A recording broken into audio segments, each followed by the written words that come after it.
কি ধোয়া ওঠানো ভাত দিয়ে তারপরে ভর্তাটা মেখে দেন খেতে হবে। এখন ভাবছেন ভর্তা আমি অন্য প্লেটে নিলাম না কেন, ভর্তার প্লেটে বসে গেলাম কেন?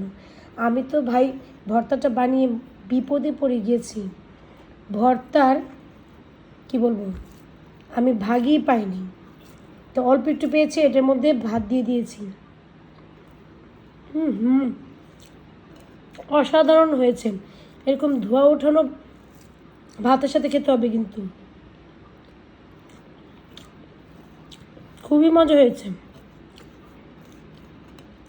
ঠিক এভাবে বানিয়ে খাবেন আর আমার কথা মনে করবেন। আরও যদি রেসিপি চান মজার মজা, তাহলে অবশ্যই কমেন্ট করবেন। Thank you.